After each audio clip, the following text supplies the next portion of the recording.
Humanator. I'm Buster.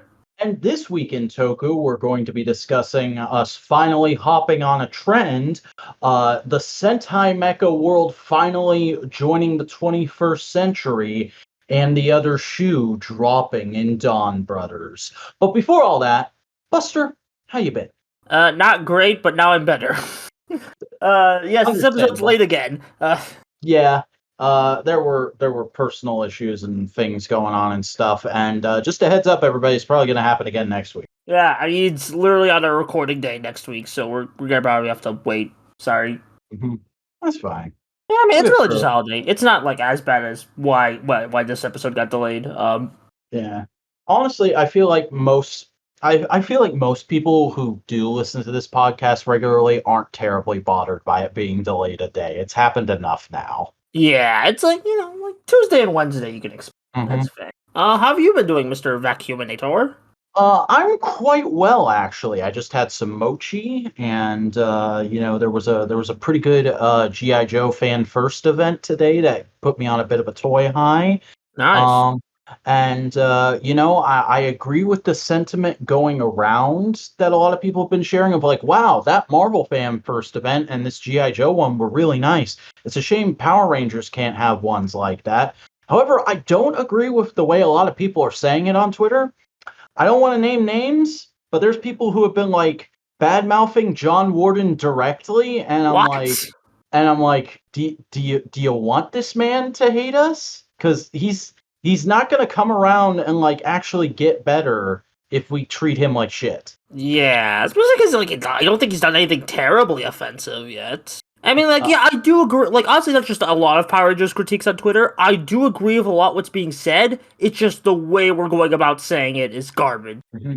I agree with the sentiment. However, you're being a C-word about it. Yeah, that's basically how most Power Rangers critiques come around.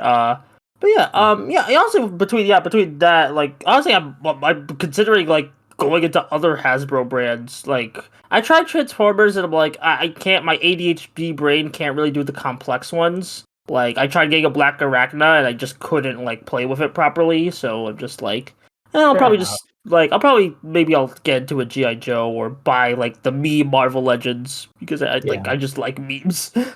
Fair enough. I feel like a lot of collector-oriented figures just don't suit your tastes very well. Yeah, I'm very into like the simpler stuff, which is why I need to get that like Beast. You remember that Beast Morphers 3-pack with like the Dino Rangers? I need to get that. Like, I vaguely remember that. Yeah, it's like it had Dino Charge Pink, Dino Thunder Blue, and MPR Red in like a basic format, and it was and it's on Amazon. Get that. And hey, speaking of shilling. Hey everybody, this podcast is brought to you by Modular Media, so if you enjoy it, please don't forget to comment down below, let us know some of your thoughts on some of the things happening this week in Tokusatsu. Like the video if you are listening on YouTube, and don't forget to subscribe and ring the bell in order to enable notifications so that you get every Modular Media production as it's released. If you're listening to this on a podcasting platform, please follow it there in order to help us out in that algorithm. And in order to keep up with everything and anything we do, follow us on Twitter at the Modular Media and join our subreddit r/Modular Media. But that is it for the good old housekeeping. So let's go ahead and get into the news. And the first thing to talk about, something that dropped, I think, like literally the same day as last week's episode, which is that we have the first quarter 2022 financial results from Hasbro. These were released as part of a massive document for like a big investors meeting. So I'm not linking to that in the description. I'm just linking to a tweet that only has the Power Rangers information, which is basically revenue is up in the first quarter. The first episodes of Dino Fury Season 2 are ranked among the top 10 most watched kid shows on Netflix in all markets it's launched in, and it maintained that position for 2 consecutive weeks post-launch, which is very good news for the brand overall. I know there's a lot of people out there who feel like Power Rangers is very mistreated by Hasbro, that it's not getting perhaps the attention it deserves. But the fact of the matter is, what they're doing is working right now. I agree they can be doing better, and I'm hoping that this kind of news will encourage them to do better and lean into some of that constructive criticism we talked about earlier in the podcast. Yeah. Like I think like from with my perspective of what people are complaining, we're so used to like the mainline kids lines for Power Rangers, like the standard lines, and Hasbro seems to go all in on the collector adult lines at the moment. So I feel Yeah. like if they put a bit more attention to the kids lines, the retail lines, then I think more people will be happy. And I mean, like, I know I've been saying this literally since I got into the online tokusatsu fandom because my first fandom, my first online fandom was Transformers. So I often come at things from the perspective of a Transformers fan first.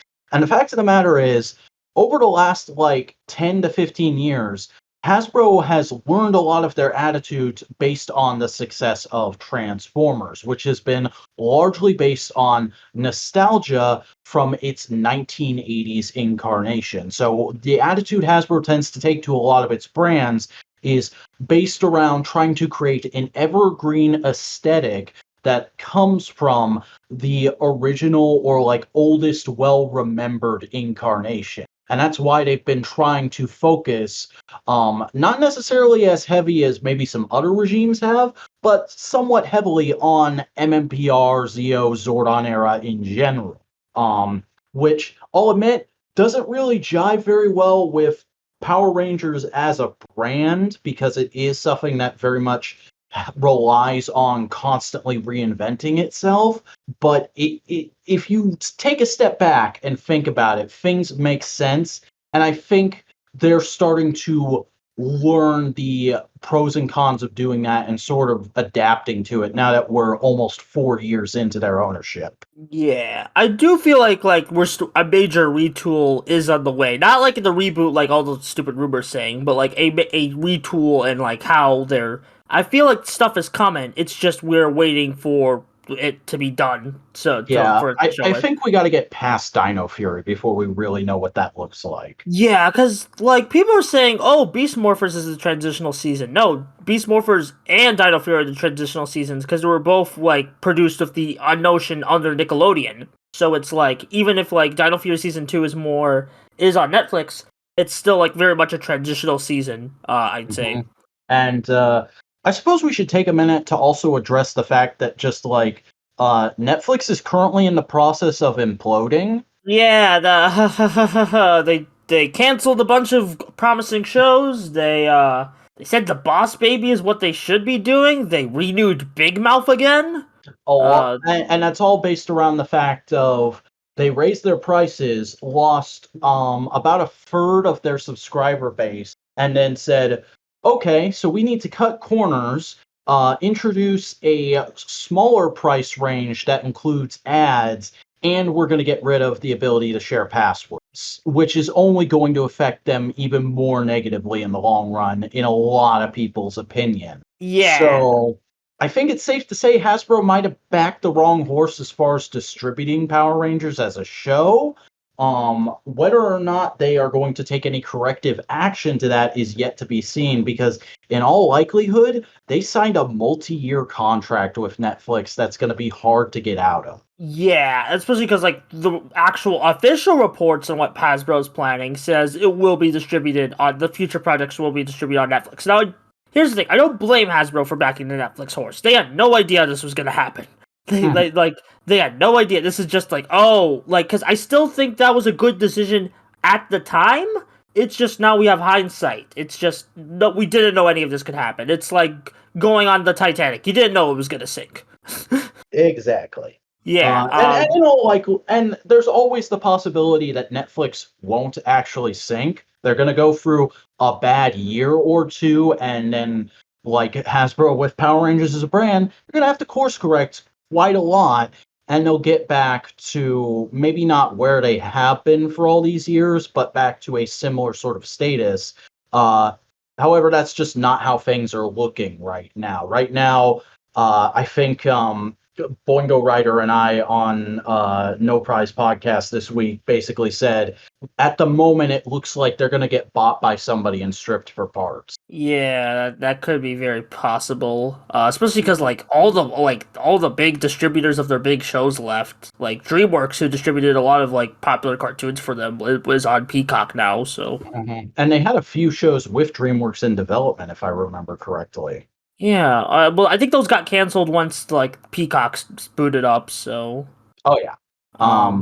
But that's enough streaming service talk. Let's yeah. go ahead and get into some late to the party talk, basically, because for those of you who aren't aware or just have been too afraid to ask, there's been a bit of a trend going around social media for a few months now of Heardle sites. Is basically the group term I understand, which started with a website called Wordle, which was an independent thing that very quickly got snatched up by the New York Times, which is basically you guess the word, you get like a certain number of tries to guess what the word of the day is, and then you can tweet out your score or post it on any other social media. And it gained a lot of traction. It became a very popular thing. And with that, of course, a bunch of copycats popped up. There was Framed, which was if you trying to guess what movie the movie of the day is via screenshots.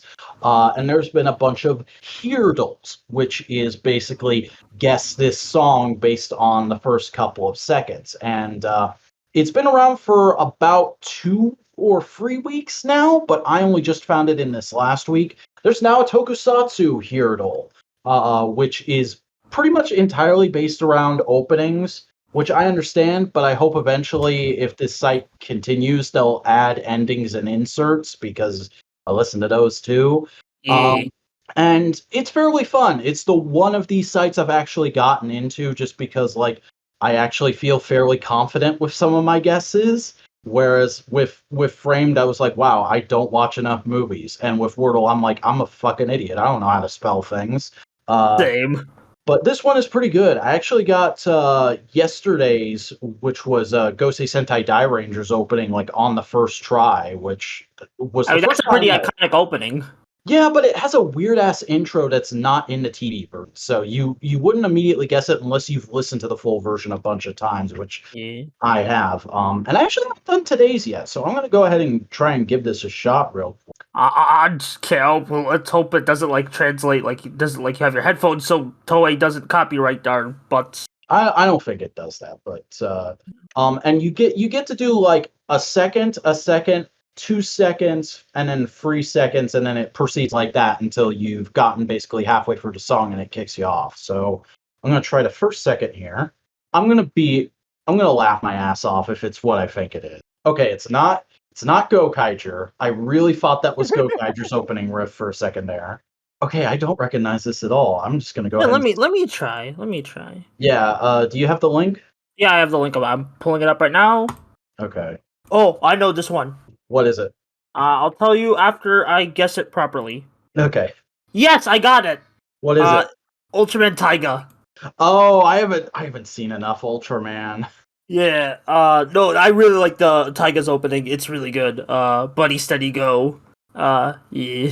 I've been getting I've been half and half going on this site. I don't do it every day, but the times I do go on there, it's really fun. I got Time Ranger correct. I got Ultraman Nexus correct. Fun stuff. And we might be talking about Nexus later in this podcast. 10 wink wink. I'm just gonna tweet this real quick. Tweet your score. Just say I helped you. Yeah, I'm literally typing. Never would have guessed this if not for @plus. Come on, Twitter, load the name. There we go. And tweet it. Okay. So yeah, I'm gonna keep doing this for the foreseeable future, at least. I have no idea if the person running the website listens to our show, but if they do, hey, please add inserts and endings. I feel like that would make it a lot more fun for at least people like me. Yeah, a nice curveball here and there. But as is, that's a thing that exists, and if you guys want to play along with us, post your scores to social media, definitely do that. That'd be fun. Yeah. But hey, it's a good thing that was an Ultraman song, because it transitions nicely into our next news item, which is that Yuka Murayama has been cast in Ultraman Decker. She is going to be playing Ichika Kirano, who is a member of the new Gut Select team. She is joining the cast as part of the newly formed Gut Select team. Murayama plays the role of Ichika Kirano, a headstrong ground assault operative in her squad. Kirana is bright, optimistic, and hot-blooded, which causes her to get into trouble more often than not. She also tends to overthink things, causing the Gut Select team captain to describe her as a headstrong genius in combat. She uses her athleticism and small stature to maneuver around the battlefield quickly. Her main goal is the destruction of Spear, the main antagonist of Ultraman Decker, and the return of peace on Earth. There's also a quote here from Murayama. Ichika is headstrong, passionate girl who fearlessly stands up for anything, although sometimes she can be an airhead. She cares deeply for her friends, and I think seeing her and the group find their way will bring smiles and courage to all. The wonderful team and I are pooling all our efforts for filming. There's not long to wait until the show starts. Look forward to it. So yeah, I've never heard of this actress before. According to this article, she's not really been in anything before, only a few commercials here and there.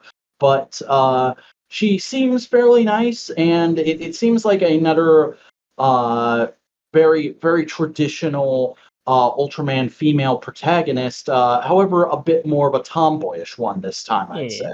Kind of gives me like Yuka from Ultraman Z or Nagi from Nexus. I could see that, yeah. And also, it seems like we're just doing the same rollout as they did for Trigger, where we're probably going to get a new cast member each week until they're ready to show like the final trailer before the show starts. Yeah, that's fine. That's fine. You get like I like it like a little drip feed, but like not like too painful. Like we know the release date, so yeah. Hopefully, her and the rest of the Gut Select team that will no doubt be meeting soon are handled fairly well this time around. Yeah, because oh boy, Trigger did not do their side cast any favors despite the great potential they had. Yeah, but enough about all that. Let's go ahead and move into something really exciting, in my opinion, because a couple weeks ago we looked at the March scans for Avataro Sentai Donbrothers, which showed the Robotaros and our first look at Don Onitaijin. And now we have a proper look at the toy for Don Onitaijin, specifically the DX toy, the main one that's marketed towards kids. And it looks like it's going to be the first Sentai Robo ever in the main line to feature more than just shoulder articulation. So I'm going to be honest, I don't care for the design of Don Onitaijin in general. I think it looks a little too busy, and I don't like the faces being part of each limb. But Sentai Mecha has been stuck in like the 70s as far as toy design and engineering goes for so long that seeing it take this incredible leap forward of having a toy that looks to have a head swivel, ball joints at the shoulder, elbow joints, a similar setup for the legs, and a freaking waist joint has me. You forget Rhea Soldier? I mean, it looks like a bit more able than Rhea Soldier, but like Rhea Soldier also had a few of these. Rhea Soldier did have a little bit, but it still felt incredibly behind a lot of modern robot design. Fair. Whereas this feels like it's almost exactly where Sentai toys should have been for about the last 10 years. This is a really exciting looking development, and it makes me want to pick up this toy just to see how it all works. Yeah. I just like it. Like, I like the, not just for the mecha, but for its functionality we're going to see in, like, future episodes. Mm-hmm.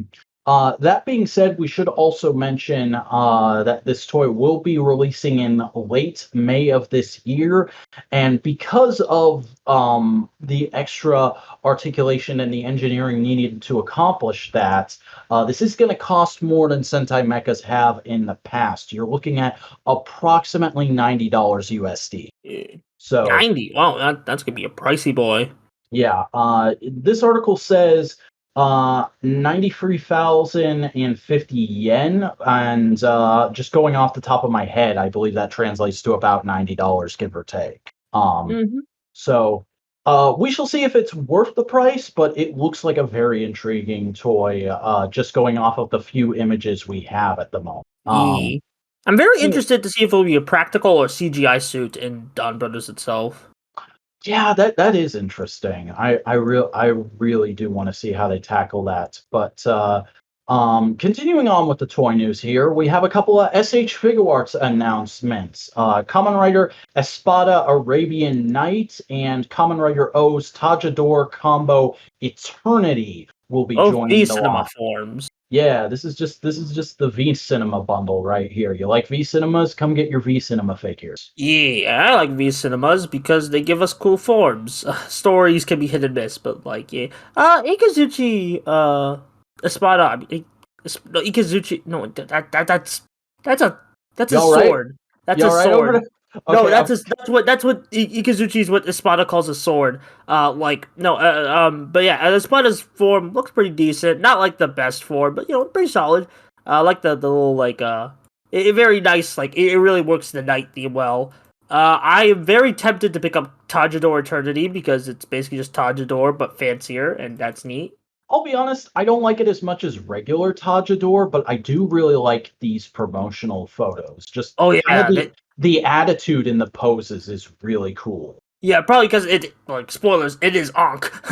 Yeah. So they actually like look like they're recreating frames and punches he did in the film. So that's pretty Yeah, neat. like the second photo in the article I have linked where he's just kind of looking off to the side, I'm like, that's a really badass pose, and it's doing so little. Yeah. But yeah, these figure arts are both going to be coming out, I believe, in September of this year. Just double checking here. Yeah, both in September, and they're going to retail for roughly $80 a piece. So, if you like figure arts and you like these forms, these are definitely going to be must-haves for you. But for me personally, I don't hate either of these suits, but they just don't look nice enough that I want to spend $80 on them. So I'm going to go ahead and say I'll probably pass in the long run. But I mean, you haven't even watched Saber yet. yeah. But something I am pretty excited about that actually just got announced as we were getting ready to record. We are getting an SH Monster Arts Godzilla Final Wars Monster X. I haven't seen Final Wars in a long ass time, so I don't remember a whole lot about this monster, but I don't believe it's ever gotten like an articulated figure before, and it's such a badass looking design that I'm really happy this figure is happening just on principle. Yeah, I've actually never heard of this character before, but like I want to watch Final Wars just for him now because that's one of the coolest Godzilla designs ever. Not like the Godzilla franchise designs. Like, Mhm. He looks like a freaking skeleton, Ava. yeah, oh, that's why I like it so much. Mhm. uh, yeah, but like, yeah, it's such a cool design. I really hope I hope it I hope it sells well. Yeah. Unfortunately, there's no article for this announcement yet. I've just got the tweet announcement, which is from a Japanese Tokusatsu toy account, Yeah, which just pre-orders said, are starting like today because it yeah, says tomorrow, but like it'll be up by today. The yeah, time we're recording. they'll be going by the time you list. Don't worry about it. But that is all the news that's fit to print. So let's go ahead and get into the new release. Yeah. All right. First off, we got a Toei Tokusatsu Club special. Two of them, but we're starting off with the meme one. Kamen Genom, Smart Brain and the 1000% Crisis. What the? Huh? That's my reaction to this. What's your reaction? This was fine. It's fine. That's it. No, I'm just confused. It's like, okay, let's break this down. There's not enough here to really even get into discussion of what's going on with these characters. Like it feels like a quarter of an episode of a TV show. Yeah, and I think that's where my comes in because it's like there's so much being set up, and it's like there's no sequel to the special announced yet. So I'm like, where are we? What the hell is Zen? Because they're like Guy and his Human Gear secretary. They're talking about like this thing called like Zen. That's like basically the opposite of the arc, and I'm like, what is this? Is this gonna be like a special? Is this a movie that they're gonna do? Is this like the next writer? What? like this is clearly a semi-sequel to the President's special that came out last year. So I almost wonder if they're just flying by the seat of their pants with the story for these two characters based on actor availability. Yeah. Because clearly they want to do something here. Clearly there's something going on. And I mean beyond just like putting content on Toei Tokusatsu Fan Club and selling some toys. Because that I did get the feeling that like that largely this is just doing those two things. But there is like a germ of an idea here. The writer is building towards something. It's just I have no idea what the hell it is. You know, this is like back when people were discussing The Force Awakens before we had the rest of the sequels. It's like, well, this is interesting, but I don't know where it goes, so I can't judge if it's good or not. Yeah, I'm just like confused. It's like, wait, the smart brain lady is here, and she's played by Mari's actress from Fies, but it's not Mari from Fies, or it might be Mari from Fies, and it's like, huh? I'm just like, I mean, I don't really care about the lore aspect. I just care about like where the hell the story's going, and like what the hell's a Zen? Like, but like it's a really cool concept. Like basically the opposite of the Arc, wanting to see the good in humanity, that he just destroys humanity. That's kind of interesting, but like. Huh? It almost seems like you need a whole other show to explore that concept. Yeah. Like, or at the very least, a movie. Not like a 10-minute, like, internet video, basically. Also, you could really tell. Honestly, I don't really like pointing out budget, but you could really tell some of the budget stuff was stretched here. Yeah, the entire fight is just them whacking each other in a fucking car garage underground. Yeah. Like, the Get-Ems also had that, but, like, it was outside, so it was, like, very nice scenery, so it was better than okay. The Presidents, I meant. But, like, this felt like, there was little illusion that, like, yeah, they only got, like, 3 locations, and, you know, that's fine, you know, it's still cool suits. The Presidents looked like it was shot in a day, but you didn't mind because it used its 1 or 2 locations so well. This feels like it took like a week and a half to shot, and it didn't accomplish nearly as much with its budget. Yeah, I can see that. Yeah. I do like the new suits they showed off. Arc Thouser's really cool. Although I'm kind of confused on why Guy is using the Arc again. I thought I'm confused on like how he's allied with the Arc at all. I feel like we missed something. Yeah, yeah, totally. Like, did we miss an episode or something? It's just like a lot of like, huh? Just that's really just my reaction to this special. Like, I'm just confused, and you know, maybe if they're gonna do like wrap it up with a trilogy or something, but like, I don't know. At the very least, we got a couple fun Kuroto moments out of this. Yeah, I do love the gag of him like basically like adjusting to Humagear life. That's cute. And now back to Revice. Kamen Rider Revice, episode 32, Losing the Place You Belong, The Queen's Pride. Revice is good again! Yeah, it felt like the last, 5 episodes were a dream? Yeah, I mean, like, Thunder Gale was pretty good, but then, like, the Subaru stuff happened, and the clip show, and then it just kind of fell. But now it's like, okay, we're back, baby. Yeah, it was really good, like, really reminding this episode of, like, yeah, Sakura's one of the best female things that the show has done. Like, it's just... her and Agalia are super gay. Yeah, and, like, literally in the preview, like, Agalia says something about, like, love, and I'm like, are they gonna actually commit? Like, between this and some of the Instagram photos they're putting, are they gonna actually commit? I mean...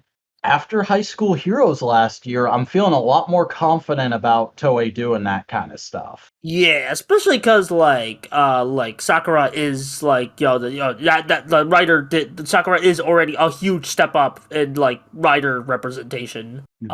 Just because like it's not that she's just a female writer; she's a female writer with a character arc. Like Marika, we all like Marika, right? But like she didn't really have a character arc. And I love Kamen Rider Mage from Wizard, but she doesn't have much of an arc. She has a concept, but it doesn't go anywhere because the fucking thing she needs to accomplish her arc gets taken away from her by the main villain. Yeah, which I mean, it works for the story, but like, you know, like, and again, the entire Mage subplot of the Wizard, it's not really like one writer, it's like 3, so it's like, you know, She had to Yeah. share focus with 3 other characters. But yeah. Yeah. Although it does kind of bring up that the commander guy we thought would be a big deal, he kind of hasn't really done anything. Yeah, clearly, like they're building up to him becoming some new form of Veil. What with him talking to spoopy, scary CGI Vice version of Veil.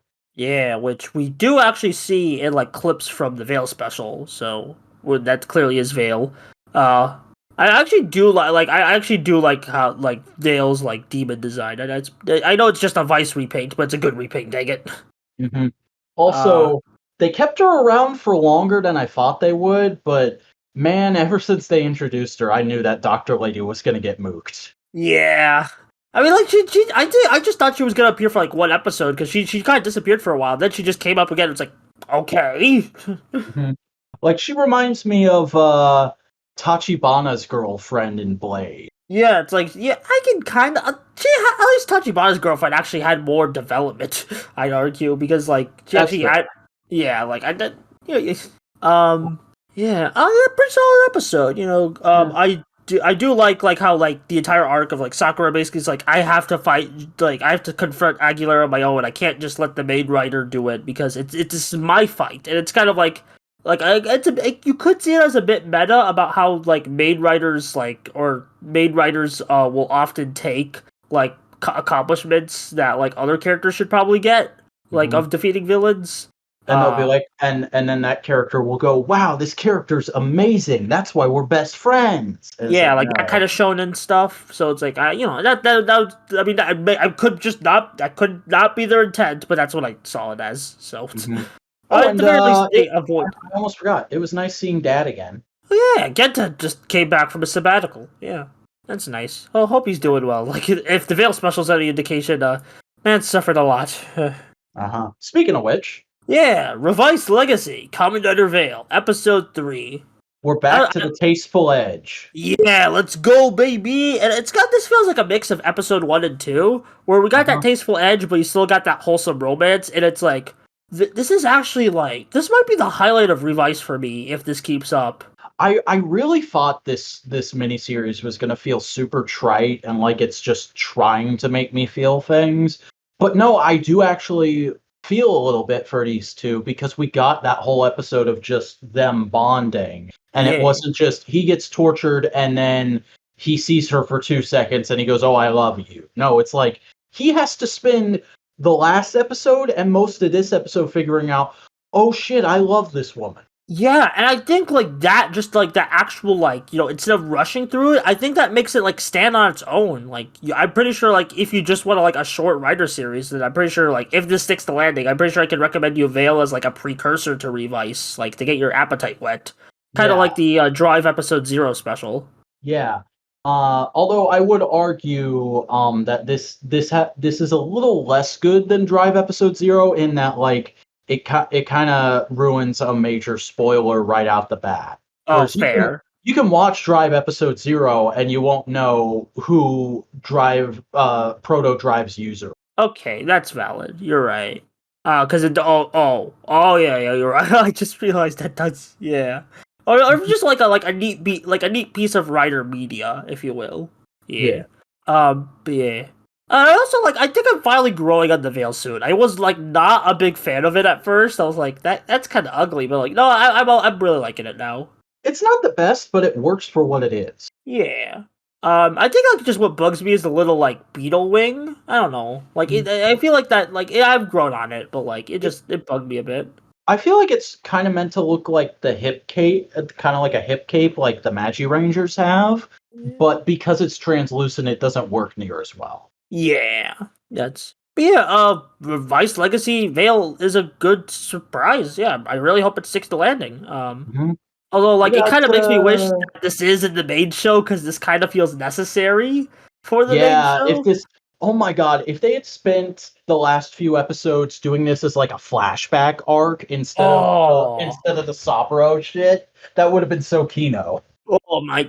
I might just like redo like a Revice like watch Legacy guide or just like recut of just man that is tempting if once Revice ends. But anyway, Now it's Sentai, Avataro Sentai Donbrothers, Episode 8, A Thing for Long Hair.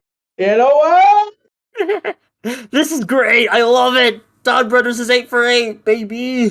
Okay, I thought you would be so upset about this episode because they No.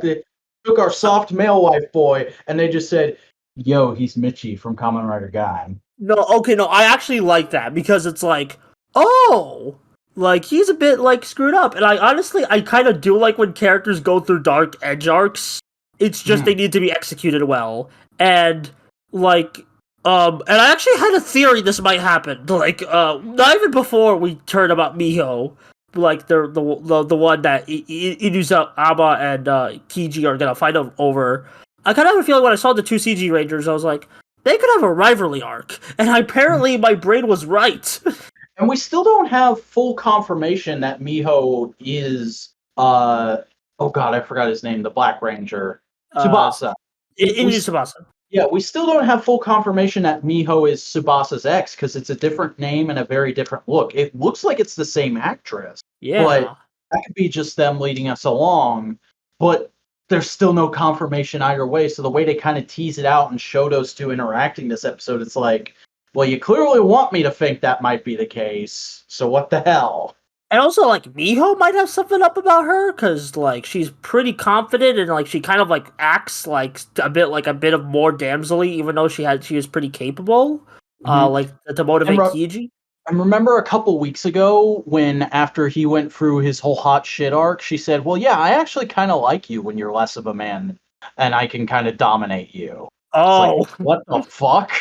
Yeah, it's like, oh, like that's very interesting. And we haven't even got to the Tsubasa stuff, because he had a really interesting thing of, like, you know, just chilling, and, like, you know, even just him and Kiji's relationship was just really wholesome, like, which is gonna make it even harder when they're gonna have to do the rivalry fight. Until you realize what's going on in that, what they're hinting at in that scene, like, that is kind of just a wholesome scene of two bros broing out about how much they love their lady. Yeah, that's great.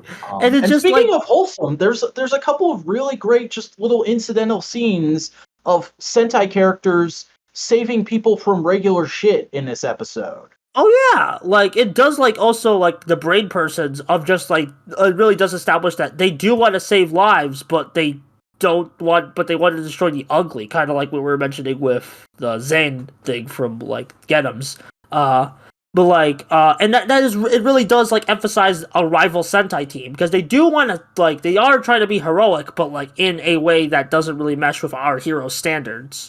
And it's like it's like him and like I forgot what's the main guy's name, the blue one, Sonoi, I think. Like him and Momo's rivalry is very strong in this episode. And especially like the whole like that scene where they're fucking saving the guys from the burning building. Oh, that was so good. Yeah, that's like just like it really they're conflicting ideologies, which is just, I love that shit in Toku. So it's like, yeah, this is just like so many great stuff in this episode. So much good content. It's one of those things where it's like, okay, you're introducing this concept and it seems really hype. It's going to be tough to stick the landing on this, though. So, like, I could see, like, the entire, like, second half of Donbrothers falling apart, but I do think, like, because Inoue seems to have full creative control, I do think he's going to space it out. I do think he's going to, like, it's going to be at least well-paced. Like, the execution, but I do think pacing-wise, it will be better than, say, if Toei was more in control. I mean, I don't know why this episode is making me think of Gaim a whole lot, but like the reason I brought up that whole thing about like the way the concept makes me feel is just I really do like the opposing ideologies that somewhat work in tandem with Momotaro and the Cerebrain guy. But the last time I felt this way about two characters is fucking Kota and Kaito. And that didn't go well. So I'm just saying, I'm like cautiously optimistic. Fair. And then like we get to we already kind of spoiled it at the beginning, but like the end of the episode is just so shocking, where it's like, you know, like Momotaro's gonna do his like funky party blaster finisher, and then just Kiji's just like, no, I want this dude dead, and then he just lets the brain person kill him. And it's just like, oh, and then it's just that ending shot that's been going all over Twitter, where it's just like, I'll do anything to protect my wife. It's like, Oh, Yeah. you've been screwed up.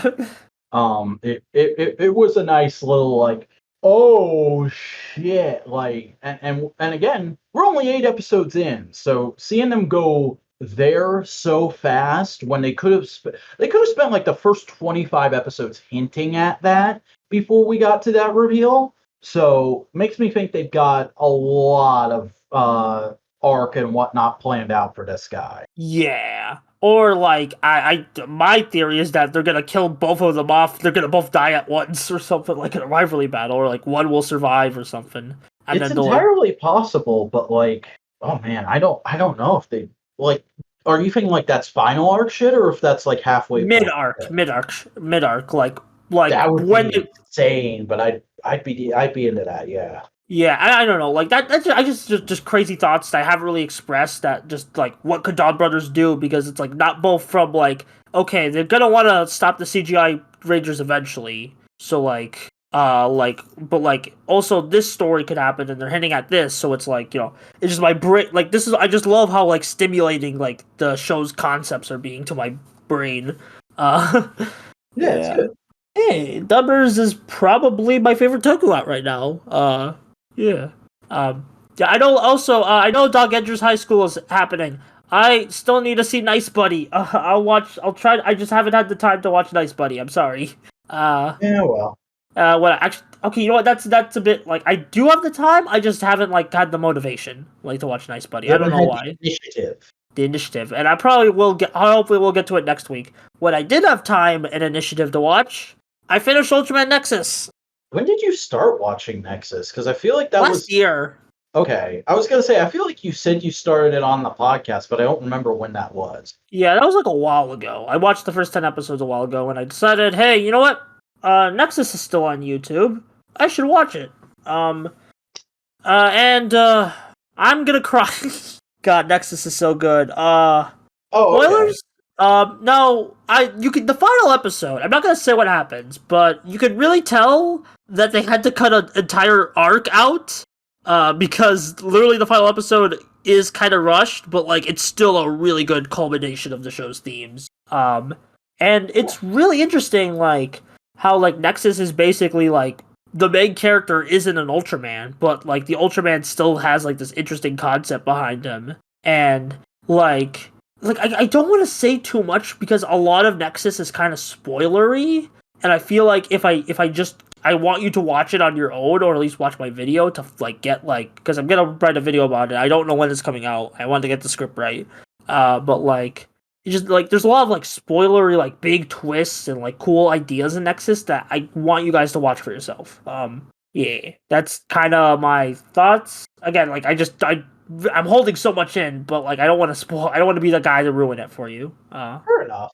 And I mean, like, I wasn't interested in the show until you talked about it the first time on here, so it probably is something I'll check out at some point. Yeah, it is. It's actually like in my opinion, like it's a good like transition. Like, so if you're a Kamen Rider fan, watch Nexus. It's a good, because it has that dark edge of early Heisei Kamen Rider, but it also has that like the hope and ideas and sci-fi aspects of Ultra. So like, Interesting. yeah, which is helped Alright. because Keiichi Hasegawa wrote it, and he actually wrote he writes modern Kamen Rider. He actually wrote most of the episodes for Saber this year. So Oh, okay. last year, I mean, God, time is wonky. It Yeah, is. you talk about your things. All right, speaking of Kamen Rider, I watched Kamen Rider Black, episodes 18, 19, 20, and 21. We just introduced a new villain, Sword Saint Belogelia, who I've literally never fucking heard of before, and he's awesome. What the hell is with Black and just having cool random shit nobody ever talks about? Yeah, I don't know. Like this dude was fucking sealed away a long time ago by the head honchos at Golgum, and they tell the priests to unseal him to destroy Kamen Rider, and they're like, "That dude's fucking dangerous. We don't want to do that." And then they do it anyway, and he just continuously makes fun of them and talks shit about how bad a job they've been doing about handling Kamen Rider, all the while looking like an early Final Fantasy villain and nearly kicking the shit out of Kotaro every episode. Amazing.